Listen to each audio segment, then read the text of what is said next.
What's up, everyone? This is Brandon at the Movies, or Brandon Talks Movies here, bringing you guys a new movie review today. Tonight I'm reviewing. I just got Winnie the Pooh, Blood and Honey 2. Just got out of the theaters about an hour or so ago. This is my my thoughts right now. Yeah, this is a ride. This is a wild ride. This is a huge step up from the first one, and this is coming from someone that I did find enjoyment in that first one, while it was very flawed.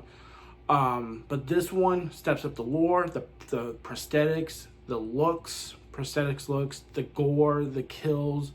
It is the character development. It is all up. Now, is this still going to be niche for some people in terms of this universe? Sure. If you guys don't know, they're going to have a Pooh-niverse Monsters Assemble movie coming out next year. While they just finished filming Bambi: The Reckoning, they have Peter Pan starting to film soon, and Pinocchio. And they actually had a beginning credit of them, of the producer, director, and the star of Scott Chambers, who's the producer and star of as Christopher Robin in this film, and Reese Frank Waterfield. They explain the direction they're going and all that. If you go see this film, they do explain it before the movie starts, and they show you a clip of Bambi: The Reckoning, which looks really cool, by the way. Can't wait to see that. But yeah, so how does this triumph? Like, how does this just because the lore, they had time, they had a new writer come on board, Reese and Matt Leslie, who wrote Summer of '84, came on board.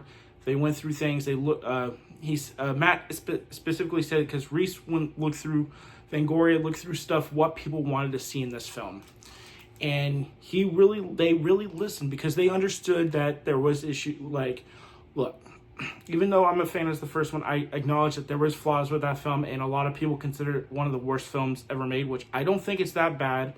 I think people took it a little too far in terms of that. But again, if you didn't like the film, that's not. I think that's fair.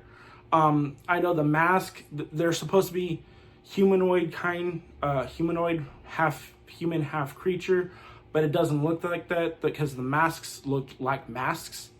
But understandably, that's what they were going for. Which it is a very ambitious idea to go take this childhood property, though it was based on a book first and not the Disney. So I think people who say this is going to kill your childhood, no. But if you're not into this, and that's okay, this is just not for you. I just suggest, like, if you're not interested in this and you think it's going to ruin your childhood, don't watch it. Obviously, if it's not for you.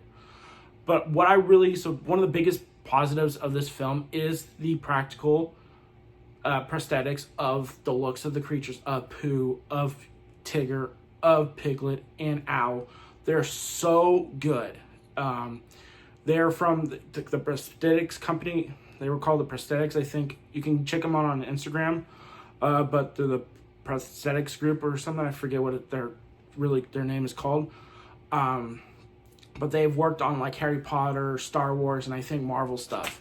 On Harry Potter, specifically Voldemort. So understandably, that makes a lot of sense with the creature design. I really like the creature design in here. They have the teeth, the on Pooh is the teeth, and the fur, and just the ferocity that they were able to bring into him compared to what you see with the original design, which, again, that movie was made on $20,000, and they shot on it for 6 days on the first one, and they didn't have time, and then they had Reese had to write that script in about less than a week, and apparently also that he was kind of in a situation where there's a couple behind the scenes wanted them to have this girl in a cabin storyline, which, again, you could tell it didn't, like, it wasn't the worst thing, but again, it doesn't tie in with the Christopher Robin storyline, where here this feels like a Christopher Robin story, which is really good here, and it really shows. And I think, and surprisingly, some dramatic and emotional moments, which for some may not care for, might find that it might not fit into what they're going for, but I think it really works with what the story they were telling, and I really like the performance, especially from Scott Chambers here. But yeah, the practical, I loved Pooh's look. Tigger was absolutely batshit. Like, he feels so much like Freddy Krueger, and getting into them, Pooh does have that Jason Michael vibe. You know, and then you got Tigger, who is Freddy Krueger mixed with Art the Clown, mixed with Pennywise. Definitely much more Freddy Krueger. He is very 11. He's like on steroids. It's really cool, bloody, you know. Piglet, you don't get a lot with Piglet. I like the design. I like the look. So much better than that first. He feels like Piglet. And then you got Owl, who is the wise one, the one that's, he's pretty much the leader, and he has that the creeper and pinhead vibe with the voice, and I really liked that. I was surprised how much they used Owl flying here, and the effects of him to fly look pretty good for a very low budget film. And I'll say this, as someone who's a fan, it's definitely, in terms of the flying, is an improvement over like Jeepers Creepers 3 and even Jeepers Creepers Reborn. I'm going to say that. While, again, it's still, again, they still had some CGI moments, like with Tigger's tail is a little noticeable there, but it makes sense. But understandably, they got a bigger budget, but not enough to probably do what they wanted to do with the tail. You probably needed a little bit more there. But again, for what they were trying to do, you really only see that tail part for like that one scene. But in terms of like fully seeing it, that's not like straight from behind the back. And you guys seen that clip of it if you guys looked at the clip. But so I liked all the creatures. Again, wish we got a little more Piglet, but understandably you had I think the ones I think you needed to really, you know, is Owl, Tigger, and Pooh, especially Pooh, like, and the lore they really gave these characters that eventually you come to realize throughout the film is really dark, to be honest. While there's funny moments here, I really felt like this is a pretty dark film in general. Like when you eventually get to it, now it depends on how you take the acting, how you take the, you know, all that stuff in this kind of film. But I took it pretty much seriously, but I had fun with it. There are fun moments here, and dialogue-wise, especially with Tigger. I loved Owl's monologue because that's what they described him as, the creeper mixed with Pinhead, but that likes to monologue before he kills. I liked the look of Owl, especially. I was really impressed with Owl. Scott Chambers as Christopher Robin was the biggest standout to me in terms of as the main character, because he had to come in and take over a role that was done by someone else in the first one. But since this is kind of restarting that, and he had to bring this emotion and this you know, because this is a Christopher Robin who's dealing with, he's a pariah now, because everyone thinks what happened in that first one he actually did, and they made a movie about that first movie. So in the movie they show you the movie that they made based on what Christopher Robin said. And that's why everyone is mad at Christopher, because he betrayed, the creatures are mad at him because he told them that it wasn't him, it was Winnie Pooh, it was Winnie and Piglet and all of them. And that's just, it's just really well done. I think everyone gives a really solid performance acting wise. Tallulah Evans, I think as Christopher Robin's really close friend, I think she is really good. I think she's charismatic and a lot. And I can't wait to see, because I think she's going to have a cameo in Bambi, I believe. Bambi or Peter Pan, she's going to have a cameo or something like that from what they said. But I think they do a really good job with the performances, a lot more. I think, again, because you care about this, because they made you care about Christopher Robin and what's going on. I liked Christopher Robin's parents with how much we get with them. I liked Nicola Wright as Christopher Robin's mom. I think she's really sweet and genuine. I like the little girl who plays Bunny Robin. I think she's really, you know, his sister, from what we get with her. I think there's so many nods to like, because they loved, Scott is a big fan of Freddy vs. Jason and some other thing in the Marvel. That's where that kind of, so you get a character here who's wearing Freddy and Jason, and there's certain shots with Pooh that you get that's like from Freddy vs. Jason in the opening sequence, which is a really cool nod. I think they show that they love horror and all that and slashers, and that they really do want to make a good horror film that a lot of people can enjoy, and I think you can find enjoyment in that. Again, is it still a niche thing? Maybe, but I think people who did not like that first one, I think, can come to find some enjoyment in here. I think it's going to be a huge improvement from some of the reviews I've seen. Someone goes from a couple of people. One review I think was he didn't even like the first film.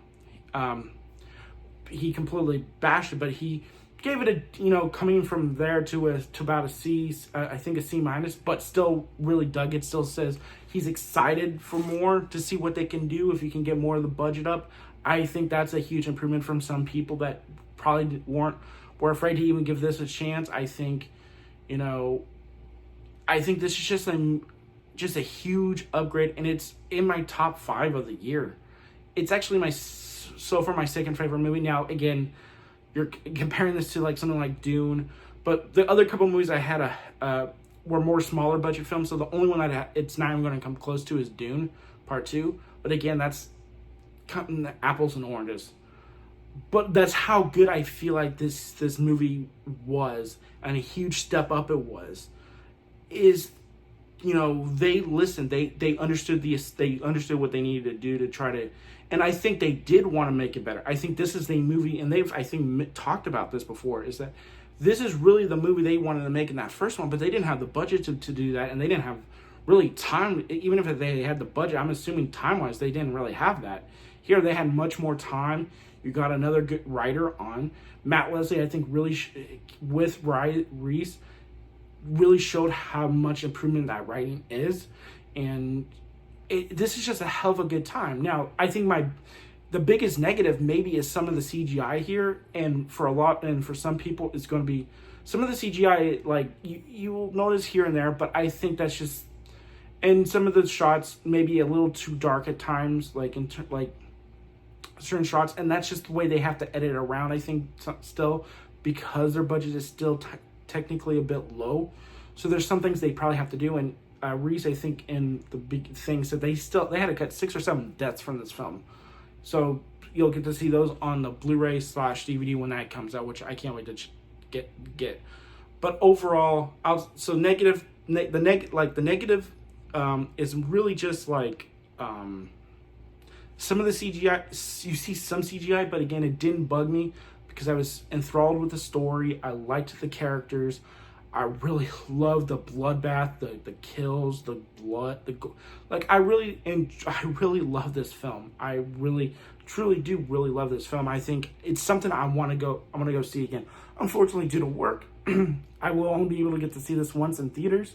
So hopefully, maybe this will get more screenings next week or something. Hopefully, this gets more screenings than just 3 days. If not, I will wait for the Blu-ray release. But I would definitely recommend this one. Absolutely. Even if you didn't like the first one, I think you can come in and have a good time with this, because it's really, like I said, a restart. They acknowledge the first one, but in a way where that's what they thought what happened in the first. That's what Christopher said, and they made that into a movie. And I think that's what was really smart to do. Still have, not ignoring that first one, but making it a way where you can restart, or you can recreate the looks of characters and things like that. And I really do appreciate Reese, Scott, Matt, and everyone on this crew. Absolutely, just an applause, because I think they definitely put in the work. They showed that they cared. This is not just a money grab. Obviously, obviously they want to make money to a degree, but I think they do care, because if they didn't care, they would have just done the same thing they did with the first one. They're really showing it, and then they're going to show in each different film, and each movie is going to have a different tone, and I really do really like that. So I hope you guys enjoyed this review. So ultimately, I do give Winnie the Pooh Blood and Honey 2 a 4.5 out of 5. This is a must-see, in my opinion. I hope you guys enjoyed this review. Let me know what you guys think. Did you guys love it? Did you guys hate it? Did you think it was just okay? Let me know what you guys think in the comments below. This is Brandon at the Movies, signing off. Peace.